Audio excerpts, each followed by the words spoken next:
right, so I thought that I would talk to you a little bit about the monkeys.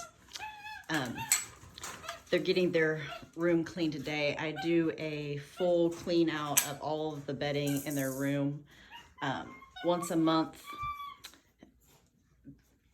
when I have to leave them undiapered, which I have to leave them undiapered quite a bit because Cesar, this one right here, and Jasper right there, they tend to get diaper rashes, and Cesar gets them really bad and he gets them very quickly. So I tend to leave them naked most of the time.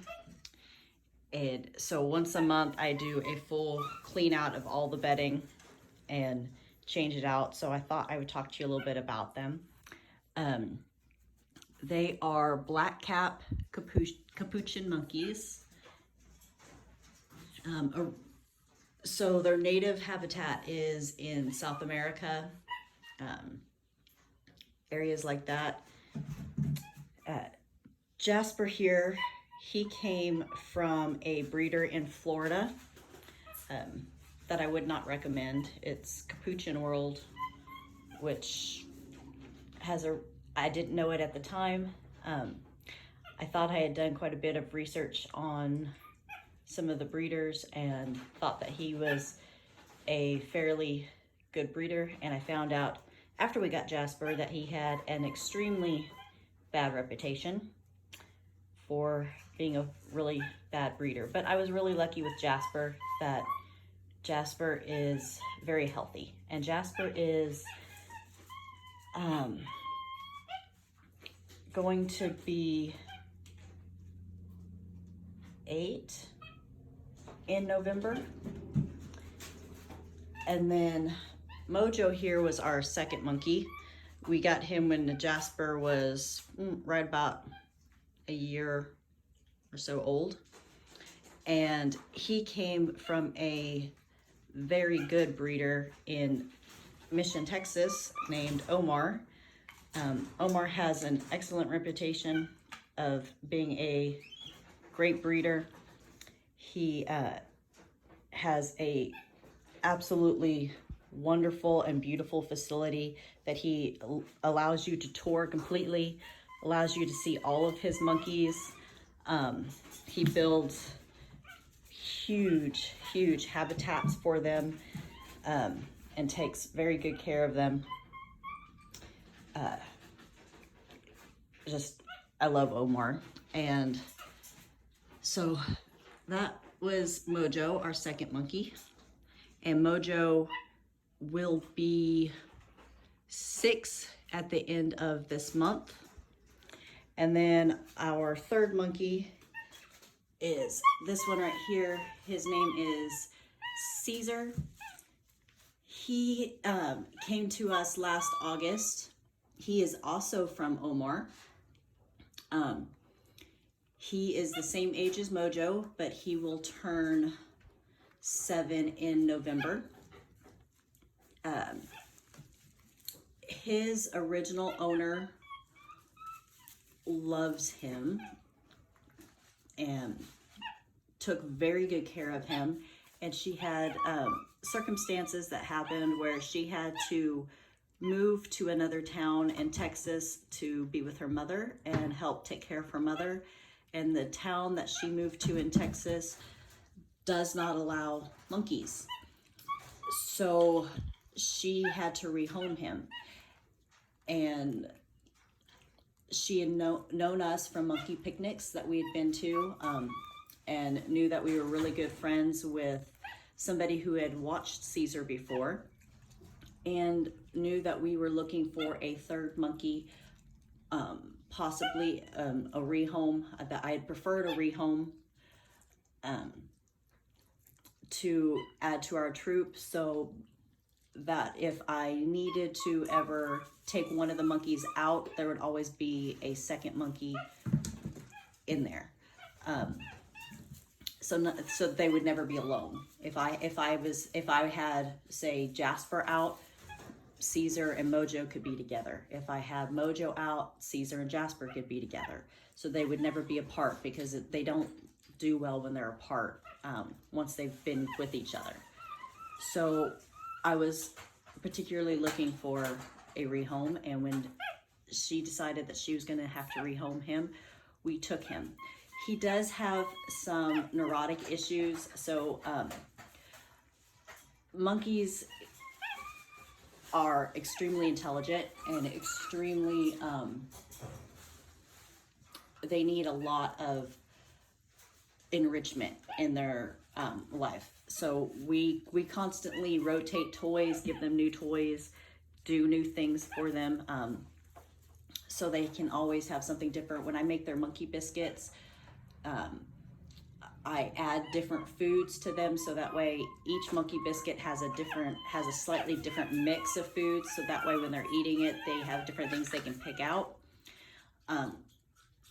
We give them different kinds of treats, and we'll hide treats. We put treats inside things like this that they have to work at to get through, and they have small little openings in their cage where they have to stick their hands through, and then they have to take the treats out of those little holes. We do all sorts of things like that, so they have different enrichment. And monkeys that get left alone, you know, like if they're a single monkey and the owner has to go to work, which most owners are going to have to work, sometimes the monkeys can develop some neurotic issues. And so Cesar has this neurotic issue, and what he does is he rocks. When he's in his nighttime cage, he will grab onto his stuffed animal and he'll rock. Sometimes when he's in here, he'll stand, there's a window over there, if you can't really see it, but it looks out into our living room, so they can see us in our living room.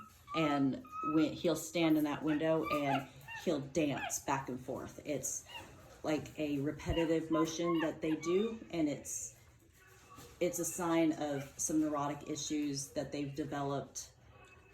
And it's not his other owner's fault. It's just, it happens with a lot of monkeys. I was extremely lucky that Jasper was, when we first got Jasper, he was able to go to work with me and always be with me. And then we got Mojo. And so then Jasper had Mojo and Mojo had Jasper. And so they've always had, since the time they were just little babies, they've always had either another monkey, or they've had 24-hour human contact. And so neither one of them have developed any of those issues. Unfortunately, it's something that Cesar probably won't ever grow out of, but he's doing extremely well here. Here's a little bit of grooming. Jasper's grooming Mojo. So Mojo is our smallest monkey, and Cesar is our biggest.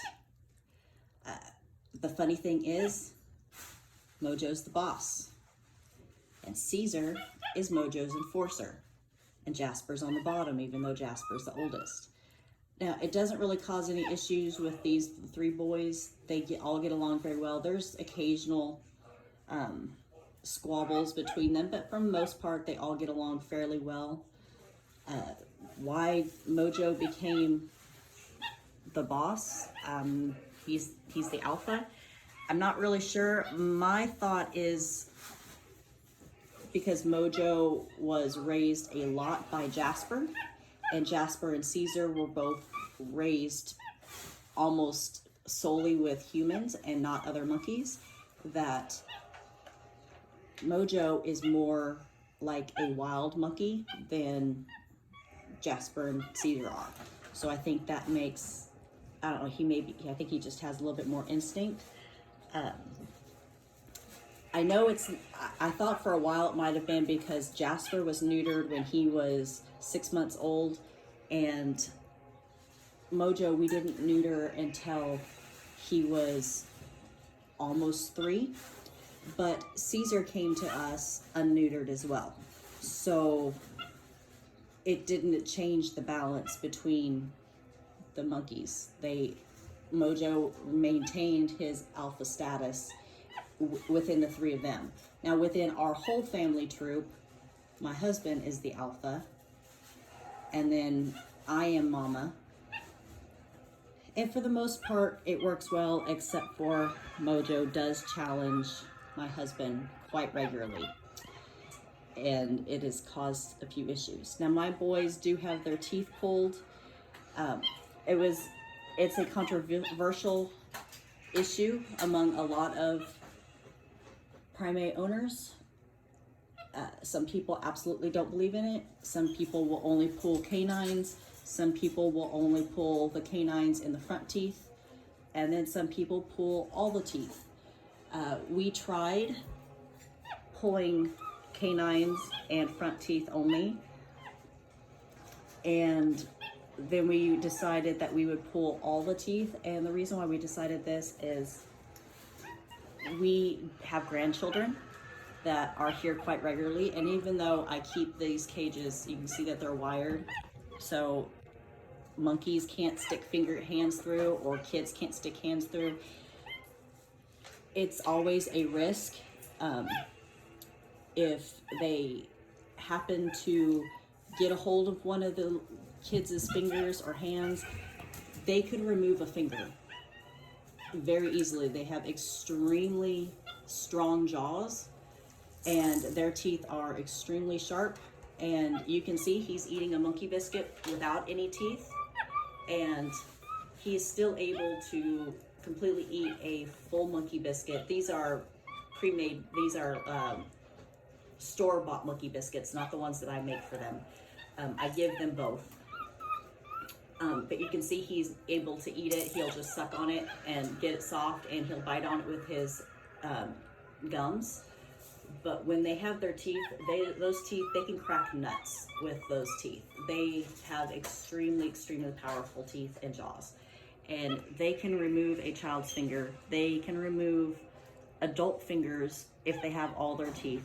When they have their canines, in accidental play, it is very easy for them to slice you open. Those canines are razor sharp, and they are extremely long. And even if they were just playing and not even trying to hurt you or bite you, they could cause some serious damage with canines. And it was not something I was willing to risk with my grandkids. And my grandkids came after the monkeys. So to keep everybody safe, we decided that the monkeys, we would take their teeth. That would keep everybody from any kind of accidental bites. They can still bite even without their teeth, and they can give you some nasty bruises. Their jaws are still powerful, and they can still give you an extremely nasty bruise if they decided to bite you. But they can't break open skin. They can't scar. So that is what we decided to do.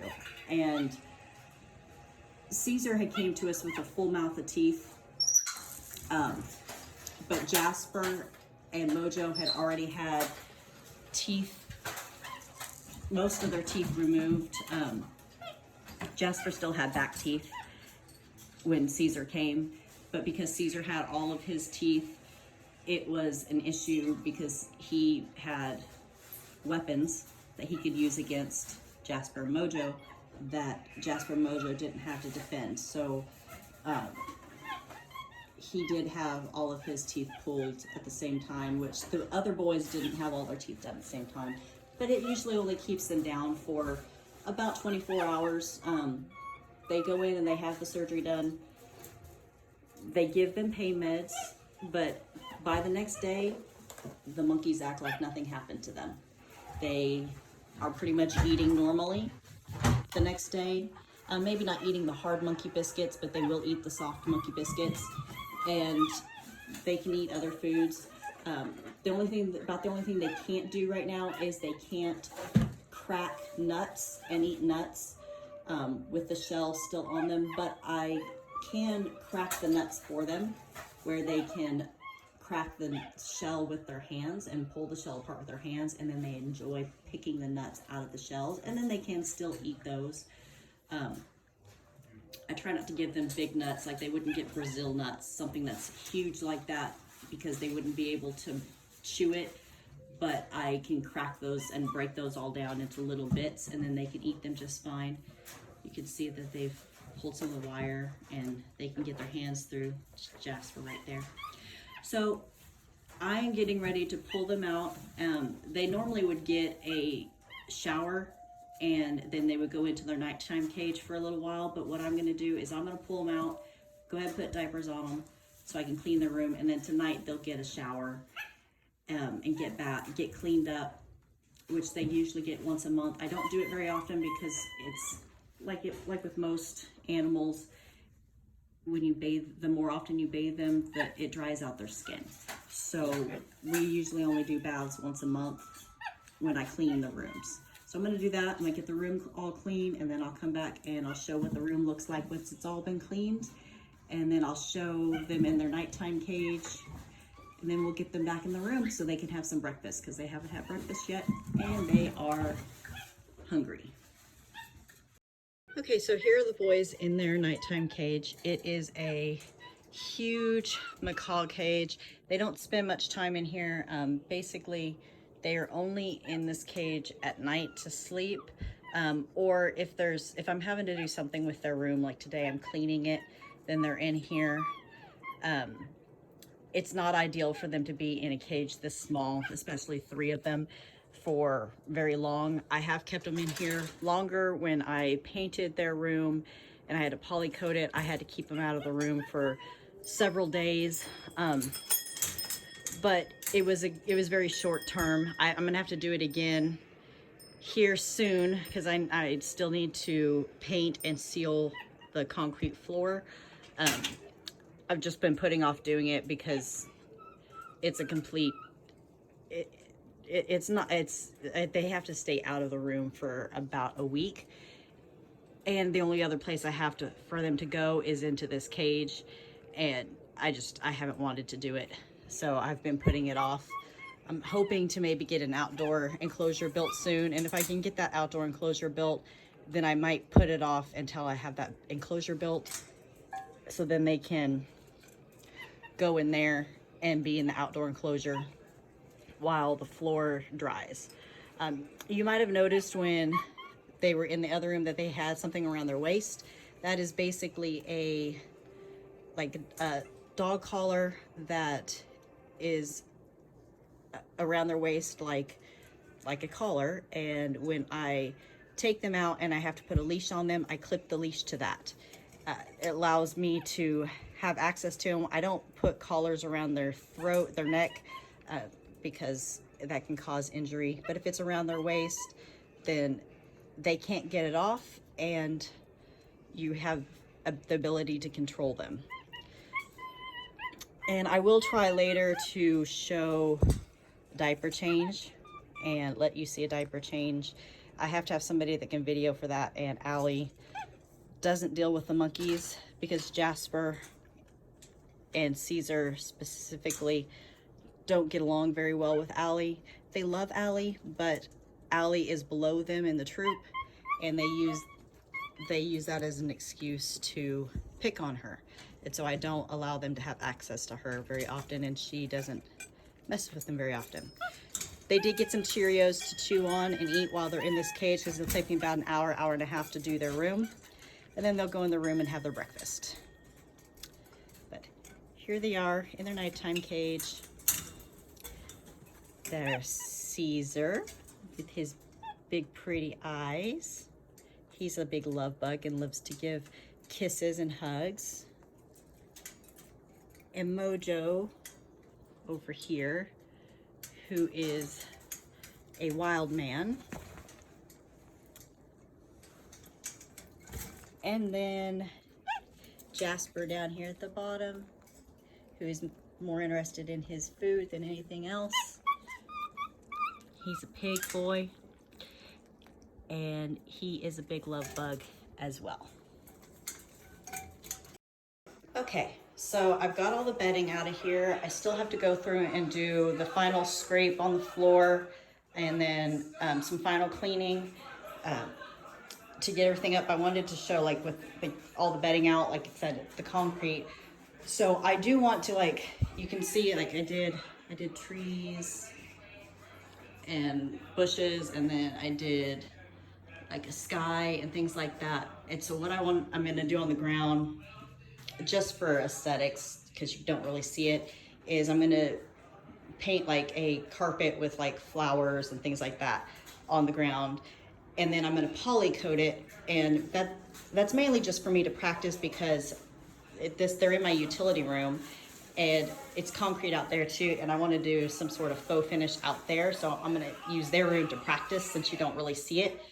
But my issue that I had was when I painted the walls, I put a poly coat over the walls, and you can see how it yellowed. That's poly coat, not urine, and I didn't worry about getting it on the carpet or on the concrete because I knew I was going to paint this at some point. But I want to figure out something to do on the concrete that won't yellow and won't look yucky for my utility room part. So I'm going to use this part as practice.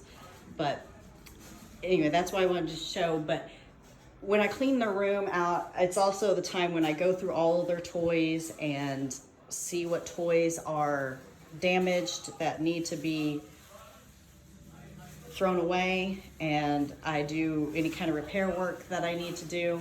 I have noticed here recently that they've started at ceiling here and here, and you can't really do anything to keep them off of that, because the only thing you could do is to put a cage across the top of it, but the cage would have logistically, the weight of the cage is almost impossible to put and for it to be safe.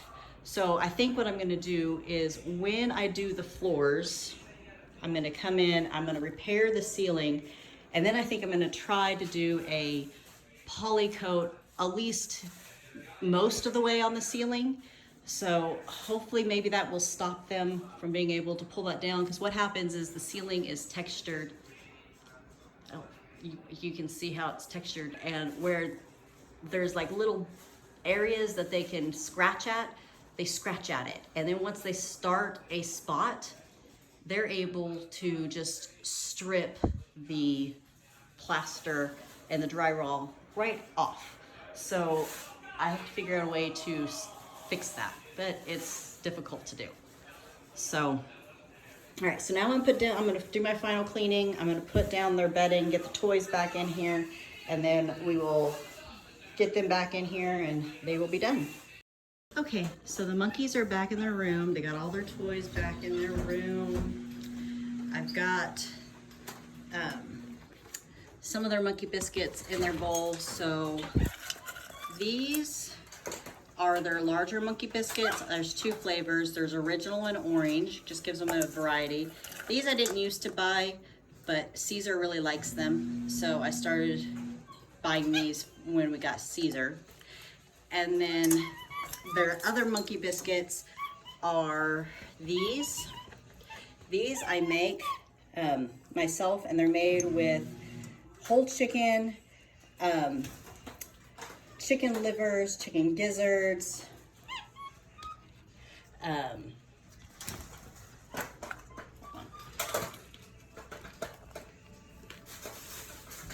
they get 5 apiece. About 4 or 5 different types of beans, carrots, green peppers, yellow peppers, orange peppers, onions. I'd buy a salad mix, like a spring salad mix, corn, green beans, some brown rice, some quinoa, flaxseed, poppy seed, different things like that, sunflower seeds, about 3 or 4 different types of nuts, some fruits like blackberries, raspberries. The berry type fruits are the better fruits for them. Some monkey biscuits, some really high quality cat food that I have ground up. Things like that is what's in that, and so some like pumpkin puree, different mixes like that's what's in it. And they get 5 biscuits a piece.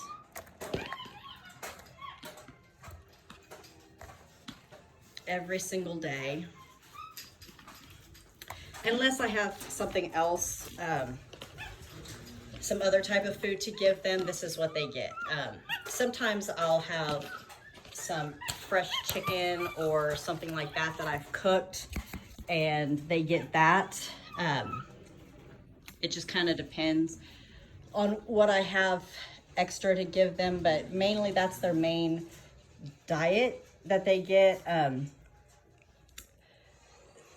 And they like it. They can pick through it. They can eat the parts that they like first, then they can choose something different. The meat's really good for them. Capuchins are a omnivore, so they eat fruits, vegetables, and meat. In the wild, they would eat eggs. Oh yeah, there are eggs in there. Things like there's raw egg that I cook in there, and then there is eggs that I boil, and I do leave the shells on and crush them all up. So in the wild, they would eat eggs, they would eat small lizards, small amphibians, baby birds if they found them, vegetation that they found, things like that. So they do eat a variety of different things. Insects, they would eat insects. So that's what I do for them most of the time.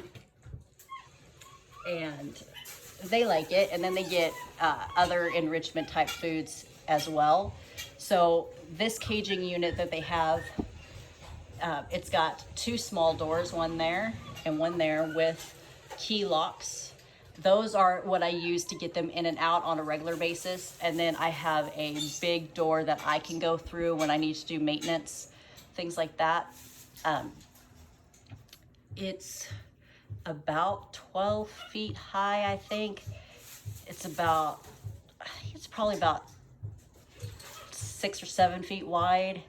And I think I measured the shortest part of this room from here to this wall. This is my fireplace wall on my living room side. I think we measured that out to be about 10.5 or 11 feet. And then there's like another 3 feet in that little area right there where the window's at. So it's a fairly good sized room. They are going to be getting an upgrade here fairly quickly, because what I found is no matter what I do, they always kick bedding out, and this floor is always covered in bedding. So I think what I'm going to do is I'm going to go buy plexiglass, and I'm going to put plexiglass along this bottom. So that way, hopefully some of the bedding won't, most of the bedding will stay on their side, and it won't be such a mess in here, because this room always is just covered in bedding no matter how much I sweep. So later when I do showers, if I have somebody here to help me, I will show a diaper change, and that will be the end of the video with the monkeys. So I finished with the boys yesterday, and if you have seen any of my other videos, you saw that we had a baby alpaca born yesterday, and because of that, I was way too tired to deal with diapering and things like that last night. We got finished late dealing with the baby and the alpacas, and I'm trying to get things ready for my mother to move in, and so I decided that I would just go ahead and take the boys' diapers off, since I was going to be super busy in the next few days, and Cesar right there doesn't do well without like several diaper changes a day, and even then he gets diaper rashes within a few days. He has a severe diaper rash, and so I can't go very many days with him in a diaper anyway. So I will try to do show diaper changing and stuff again later. But anyway, the boys are back in their room, and they just got some sugar-free Jell-O, and we're happy to get to open it up and eat it all by themselves. And they're doing good, enjoying themselves. They're Mojo. Mojo, come here. Come here, Mojo. Hello, Mojo. There, Mojo. There, Mojo. Okay, Mama Moj. Okay, Mama Moj. And here my Cesars. Cesars. See that? That's what Mojo does. That's the extent of his biting now. And a lot of times he'll play. He'll play and bite. Get your belly. I could get your belly. I get your belly. I get your belly. I get your belly. But then he backs off. You get Cesars. You my Cesars. You little boys.